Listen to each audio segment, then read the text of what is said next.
Welcome to my YouTube channel. વિદ્યાર્થી મિત્રો, આજે આપણે ધોરણ 10 જે પ્રથમ પરીક્ષાની અસાઇનમેન્ટ આવી છે એમાં ચેપ્ટર નંબર 2 જોઈશું. શું કીધું છે? દ્વિઘાત બહુપદીના શૂન્યનો સરવાળો અને શૂન્યનો ગુણાકાર છે તે પરથી તમને દ્વિઘાત બહુપદી મેળવવાની છે. તો આપણે ખબર છે કે અહીંયા x² minus alpha plus beta into X plus alpha into beta, જ્યાં k does not equal to 0, એટલે કે k 0 નથી.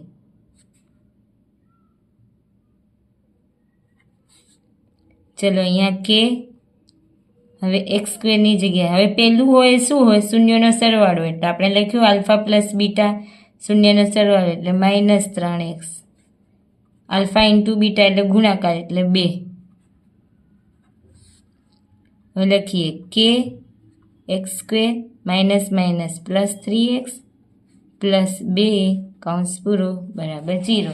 તો તમને આ બહુપદી મળી ગઈ.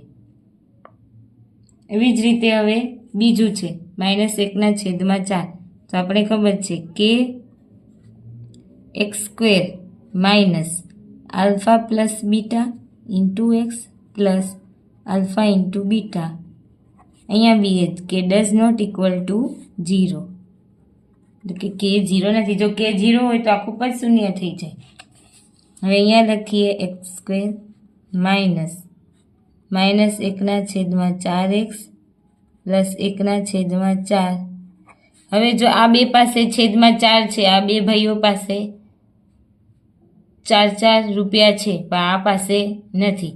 તો આ કેસેમેન જોશે તો એને આપી દેશે કે 4x² minus minus plus x plus 1. હવે 4 આપી દીધા, 4 હતા તો અહીંયા ગુણા થશે 4. હવે આપણે ખબર છે 0 ગુણ્યા 4 કેટલા થાય? 0 જ થાય. એટલે તમારે આ બહુપદી મળી ગઈ. ચલો હવે બીજું કે x² minus alpha plus beta into X plus alpha into beta, એટલે શૂન્યનો સરવાળો અને શૂન્યનો ગુણાકાર. કે x² આલ્ફા પ્લસ બીટા શું છે? સોરી, અહીંયા માઇનસ આવશે, √2x આલ્ફા ઇન્ટુ બીટા 1/3. હવે આ છેદ અહીંયા આ એક પાસે જ છે, આ બે પાસે નથી 3, તો આપણે એમને 3 આપીએ તો કે 3x² માઇનસ 3√2x પ્લસ 1 બરાબર 0. અહીંયા 3 આવશે ને, એ આ બાજુ જાય એટલે 0 ગુણ્યા 3 એટલે શું આવશે? 0 જવાબ આવે. એટલે આ તમારી બહુપદી મળી ગઈ. ચલો નીચે દર્શાવેલ દ્વિઘાત બહુપદીના શૂન્ય શોધો. તો આપણે ખબર છે આ x² અને આ 9 a² માઇનસ b². તો ખબર છે એકવાર પ્લસ નિશાની એકવાર માઇનસની નિશાની. તો આપણે હવે એના શૂન્યો શોધવાના છે. જો અવયવ નથી કીધા તો x બરાબર -9 અને x બરાબર 9. શૂન્યો શોધવાના કીધા હોય ત્યારે બરાબર કરીને 0 લઈશું. આપણે આમ કરીએ x પ્લસ 9 બરાબર 0 અને x માઇનસ 9 બરાબર 0. તો પ્લસ વાળું હોય તો એનો -9 જવાબ આવે અને માઇનસ વાળું હોય તો એનો +9 જવાબ આવે.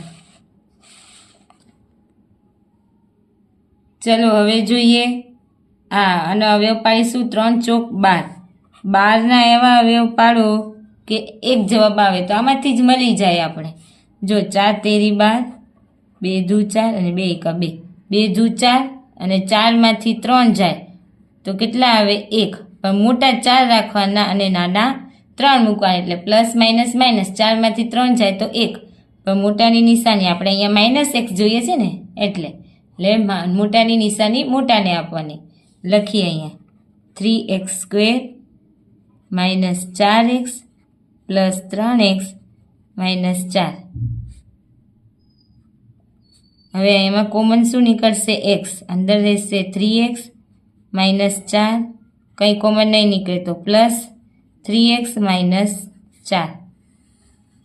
હંમેશા આ બે બ્રેકેટ હોય એ કેવા નીકળે? સરખા નીકળે. તો જોઈએ હવે x પ્લસ 1 આવ્યો અને અહીંયા 3x માઇનસ 4 બરાબર 0. હવે x પ્લસ 1 બરાબર 0 અને 3x - 4 બરાબર 0. આટલું કરીશું તો આપણે xની કિંમત x બરાબર -1, અહીંયા 3x, અહીંયા 4, x બરાબર 4/3. એટલે આપણે બે કિંમત મળી, એક -1 અને 4/3. હવે આ ચોપડીનો જ દાખલો છે પણ થોડી રકમ ઉલટાઈ દીધી છે. જો અહીંયા અચળ પદ છે ને અહીંયા x વાળું, તો આપણે આમ લખી શકીએ. હવે 6 તેરી 18. હવે 18ના એવા ભાગ પાડવાના કે સરવાળા બાદબાકી કરતાં 7 આવે. તો આપણે 18, એક તો 6 તેરી 18, ચલો 6 + 3 કરીશું તો 9 થશે. 9 દુ 18, 9માંથી 2 જશે તો 7 આવશે. ચલો તો કરીએ, પણ મોટા 9 રાખવાના અને નાના 2 રાખવાના. 6x² - 9x + 2x - 3. શું કોમન નીકળશે? 3 અને x. તો 3 અને x કોમન નીકળી ગયા. અંદર 3 દુ 6 અને આ x રહેશે. અને અહીંયા 3 અને x નીકળી ગયા, 3 × 3. અને અહીંયા 3 દુ 6. જો તમને ના આવડે તો આ રીતે 3 નીકળી ગયો, અહીંયાથી 3 નીકળી ગયો તો 2, અને એક x નીકળી ગયો એ તો ખબર પડે. અને અહીંયા 3. એવી જ રીતે અહીંયા કંઈ ના નીકળે તો 1 નીકળે કોમન, 2x - 3. બે અવયવ મળ્યા, 3x + 1 અને બીજું મળ્યું 2x - 3. 3x + 1 બરાબર 0 અને 2x - 3 બરાબર 0 થયા. હવે 3x આમ પ્લસ છે, પેલી બાજુ જશે તો માઇનસ, x બરાબર -1/3. અને અહીંયા 2x બરાબર 3, અહીંયા x બરાબર 3/2. આ જવાબ આવશે. હવે જો આલ્ફા અને બીટા એ બહુપદી p of x ના 2x² + 11x + 15 શૂન્યો છે તો α² + β² શોધો. તો આપણે ખબર છે અહીંયા a બરાબર 2, b બરાબર 11 અને c બરાબર 15 છે. હવે આપણે ખબર છે આલ્ફા પ્લસ બીટાનો હોલ સ્ક્વેર કરતાં શું આવે? α² 2α × બીટા થાય ને, a² + b 2ab + b². તો હવે આપણે જો આલ્ફા પ્લસ બીટાનો સ્ક્વેર, આ પ્લસવાળું પદ છે આ બાજુ લઈએ તો 2α × બીટા બરાબર α² + β² થાય. આટલું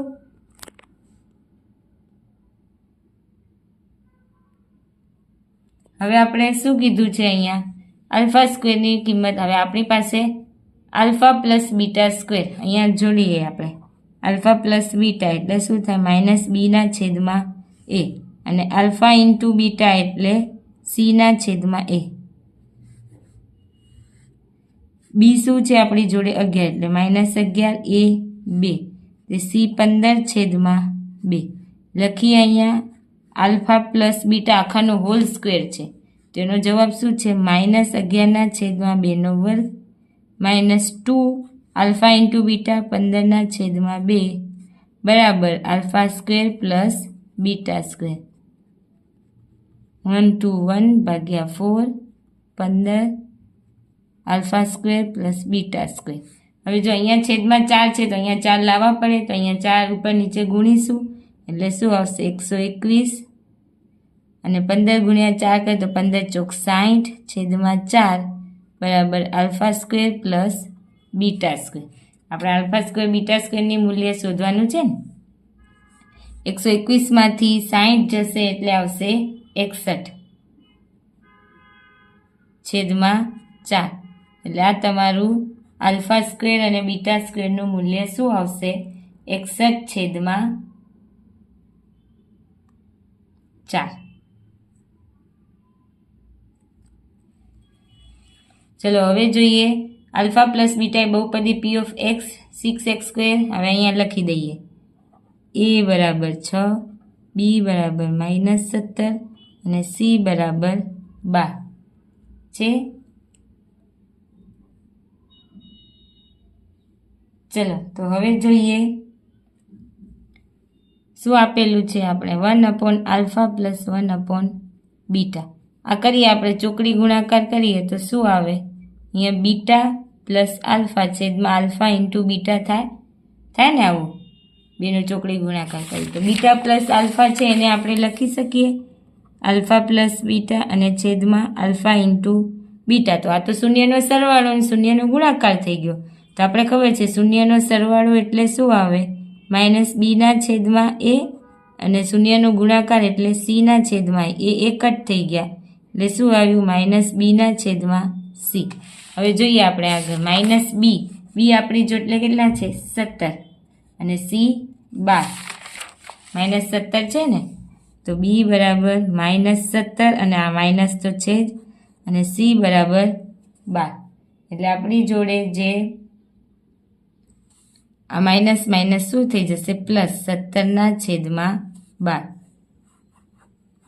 આ જવાબ આવશે બીજું કંઈક શોધવાનું નથી કીધું ને ના આટલું જ કીધું છે ચલો હવે જોઈએ પાંચમો એવી દ્વિઘાત બહુપદી મેળવો જેનું 1 0 5 હોય અને શૂન્યનો ગુણાકાર 15 હોય એક શૂન્ય આપી દીધું છે ધારો કે આપણે આલ્ફા બરાબર 5 અને ગુણાકાર કેટલો આપ્યો છે 15 તો હવે આમાં આપણે કિંમત મૂકીએ આલ્ફાની મુકાય ને તો 5 ગુણ્યા બીટા બરાબર 15 તો બીટા બરાબર 15 ભાગ્યા 5 5 તેરી 15 એટલે બીટા શું મળ્યું તમને 3 મળ્યું હવે કીધું છે બહુપદી શોધવાની છે આપણે ખબર છે બહુપદી કે x square minus alpha plus beta x plus alpha into beta બરાબર 0 તો કે x square alpha plus beta alpha કેટલું છે 5 વત્તા 3 into x alpha into beta આપણે 15 આપેલું છે 15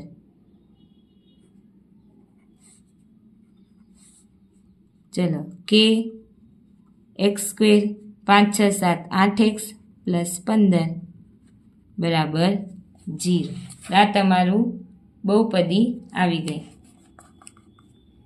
એવી જ રીતે તમને નીચે છઠ્ઠો બી આપ્યો છે અને એમાં શું કીધું છે પી ઓફ એક્સ એ સ્ક્વેર પ્લસ 11x પ્લસ 12ના શૂન્યનો ગુણાકાર 6 હોય તો એની કિંમત અને શૂન્યનો સરવાળો શૂન્યનો ગુણાકાર આલ્ફા પ્લસ બીટા કેટલું છે 6 શૂન્યનો ગુણાકાર એટલે શું થાય સી છેદમાં એ થાય ને 6 હવે સી આપણે ખબર છે અહીંયા એ બરાબર એ જ આપેલું છે બી બરાબર 11 અને સી બરાબર 12 તો હવે સીની જગ્યાએ 12 એની જગ્યાએ એ અને 6 હવે આપણે એની કિંમત શોધવી હોય તો 12ના છેદમાં 6 એટલે કેટલું મળ્યું એ બરાબર આપણે 2 મળ્યું હવે 2 મળ્યું તો આપણે શૂન્યનો સરવાળો હવે શૂન્યનો સરવાળો એટલે શૂન્યનો સરવાળો બરાબર આલ્ફા પ્લસ બીટા એટલે માઇનસ બીના છેદમાં એ માઇનસ બી શું છે